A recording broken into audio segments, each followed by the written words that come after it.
الحمدللہ نحمدہ ونصلی علی رسولہ الکریم اما بعد۔ انس بن سیرین تابعی ہیں، وہ کہتے ہیں کہ میں نے جندب ابن عبداللہ جو صحابی ہے ان کو یہ کہتے ہوئے سنا کہ اللہ کے رسول صلی اللہ علیہ وسلم نے فرمایا کہ من صلی الصبح، جو صبح کی نماز ادا کر لیتا ہے، پڑھ لیتا ہے، یعنی فجر کی نماز، فہو فی ذمۃ اللہ، تو اللہ کے رسول صلی اللہ علیہ وسلم فرماتے ہیں تو وہ اللہ کے ذمے ہو جاتا ہے۔ ذمے سے مطلب اللہ کی امان میں، حفاظت میں اور اللہ کے عہد میں چلا جاتا ہے، صبح کی نماز جو پڑھ لیتا ہے۔ پھر آگے اللہ کے رسول صلی اللہ علیہ وسلم فرماتے ہیں فلا یطلبنکم اللہ من ذمتہ بشیء، لہٰذا ایسا نہیں ہونا چاہیے کہ تم سے اللہ تعالیٰ اپنے اس ذمے کے بارے میں کوئی مطالبہ کرے۔ فیدرکہ، اور اگر مطالبہ کیا اور تمہیں پکڑ لیا، فیکبہ فی نار جہنم، تو پھر وہ تمہیں اوندے منہ جہنم کی آگ میں ڈال دے گا۔ یہ صحیح مسلم کی روایت ہے، 657 نمبر کی حدیث ہے۔ اس حدیث میں پہلی بات تو یہ معلوم ہوئی کہ فجر کی جو نماز ہے اس کی کتنی بڑی اہمیت اور کتنی بڑی فضیلت ہے۔ تو اس کی فضیلت اور اہمیت یہ ہے کہ اللہ تعالیٰ اس نماز کو باجماعت ادا کرنے کی وجہ سے اپنے ذمے اس انسان کو لے لیتا ہے۔ ایک اہمیت تو یہ معلوم ہے۔ دوسرا یہ بتایا گیا کہ اللہ کے رسول صلی اللہ علیہ وسلم یہ فرمایا کہ لہٰذا ایسا نہیں ہونا چاہیے کہ اللہ تعالیٰ اپنے ذمے، جو ذمہ اس نے لیا تھا اس انسان کا، تم سے مطالبہ کرے اس ذمے کے بارے میں، اور اگر وہ مطالبہ کر لیا تو تمہیں پکڑ لے گا، اور جب پکڑ لے گا تو اوندے منہ جہنم میں ڈالے گا۔ کیا مطلب ہے اس کا؟ تو اس حدیث کی شرح کرتے ہوئے شارحین نے دو معنی ذکر کیے ہیں۔ ایک معنی یہ ہے کہ جو آدمی فجر کی نماز ادا کر لیتا ہے، پڑھ لیتا ہے، تو گویا وہ اللہ تعالیٰ سے ایک امان لے لیتا ہے۔ امان مطلب حفاظت لے لیتا ہے، یعنی اللہ کی حفاظت میں وہ آ جاتا ہے۔ اب امان اس کے پاس کون سی ہے؟ اللہ کی۔ لہٰذا اب کسی کے لیے بھی جائز اور درست نہیں ہے کہ وہ اس انسان کو تکلیف دے یا اس پر ظلم کرے۔ اگر ایسا کرتا ہے، اس نمازی آدمی کو تکلیف پہنچانے کی کوئی کوشش کرے گا یا اس پر ظلم کرنے کی کوشش کرے گا، تو گویا پھر اللہ تعالیٰ اس سے مطالبہ کرے گا کہ میں نے جس کو حفاظت میں لے لیا تھا، تم نے کیسے اسے تکلیف پہنچائی یا تم نے کیسے اس پر ظلم کیا۔ تو یہ مطالبہ اگر کسی سے کر لیا اللہ تعالیٰ، تو گویا کسی نمازی اور خاص طور پر فجر کی نماز ادا کرنے والے کے ساتھ کسی نے غلط کیا، اس کو تکلیف دی یا کسی قسم کا ظلم کیا، دن بھر وہ کیا ہے اللہ کی امان میں ہے، اگلے دن فجر تک، تو اللہ تعالیٰ مطالبہ کر لے گا اس سے کہ میں نے جس کو آپ کو حفاظت دی تھی، امان دی تھی، تم نے کیسے اس کو توڑا۔ تو ایک معنی یہ ہو گیا، ٹھیک ہے۔ اللہ سوال کر لے گا تو پھر انسان کو جب پکڑ کر لے گا تو جہنم میں جانا ہے اس کے لیے، پھر وہ اس کا مستحق ہو جائے گا۔ دوسرا معنی یہ بتایا ہے اس کا کہ یہی ایسا نہ ہو کہ اللہ اپنا مطالبہ کر لے اپنے ذمے کا، اپنے امان کا، تو اس کا مطلب یہ ہے کہ تم فجر کی نماز چھوڑا مت کرو، یہ معنی اس کا ہے۔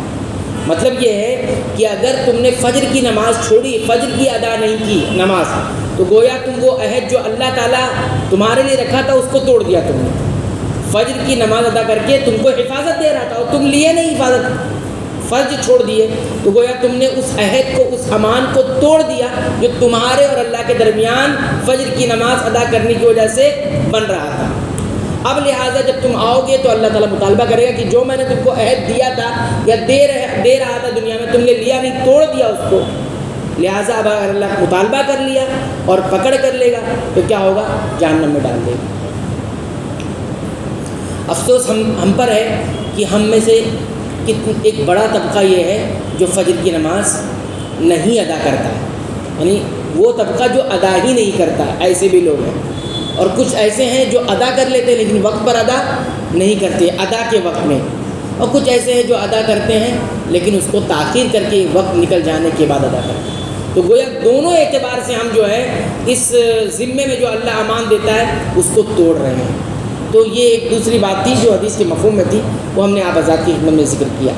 اس حدیث سے ہمیں دوسری بات یہ معلوم ہوتی ہے کہ بہت سخت قسم کا ڈرایا گیا ان لوگوں کو جو صبح کی نماز پڑھنے والوں کے ساتھ بدسلوکی کرتے ہیں۔ جماعت کے ساتھ جو فجر کی نماز ادا کر لیتا ہے ان کے ساتھ اگر کوئی بدسلوکی کرے تو ان کو سخت وعید سنائی گئی ہے اس حدیث کے اندر۔ تیسری بات اس حدیث سے یہ معلوم ہوتی ہے کہ اللہ کے حدود اور اللہ کی جو حرمت والی چیزیں ہیں اس کی حفاظت کرنے والے اگر حفاظت کرتے ہیں تو یہ سبب بنتا ہے کہ اللہ بھی ان کی حفاظت کرے گا، مدد کرے گا۔ یعنی کوئی اگر چاہتا ہے کہ اللہ کی مدد میری زندگی میں ہو اور اللہ کی مدد مجھے ملے تو کس کی مدد، کس کی حفاظت کرنا ہوگا؟ اللہ کے جو حدود بنائے گئے ہیں اس کی حفاظت کرنا ہوگا۔ اللہ کی حدود کب شروع ہوتی ہے؟ صبح سے شروع ہوتی ہے، فجر کی نماز سے۔ اب جو اس حدود کو حفاظت کرتا ہے یعنی فجر کی نماز ادا کرتا ہے تو وہ اللہ کی حدود کی اس نے حفاظت کر لی، تو یہ چیز سبب بنی کس کی؟ اللہ کی طرف سے مدد آنے کی، کیونکہ اللہ نے خود کہا کہ وہ اللہ کے ذمے چلا آتا ہے۔ اسی طرح چوتھی بات یہ معلوم ہوتی ہے اس حدیث سے کہ اللہ کا فضل اور اللہ کی رحمت کتنی بڑی ہے۔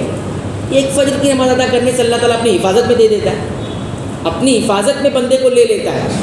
اور مسلم سماج کا ایک بڑا طبقہ اللہ کی حفاظت میں نہیں آنا چاہتا تو کیا اللہ کی مدد اس کو آئے گی؟ اتنی وسیع رحمت، اتنا بڑا فضل اللہ دینا چاہتا ہے، اور بالکل آسان ہے انسان، کتنا آسان ہے نا، انسان رات بھر آرام کر لے اور اپنی تھکن دور کر لے، صبح اٹھ کے نماز پڑھنے آ جائے، لیکن ہم اتنا بھی نہیں کر سکتے۔ اللہ ہمیں توفیق دے، ہماری مدد فرمائے، تو یہ چیز ہے بہت اہم ہے۔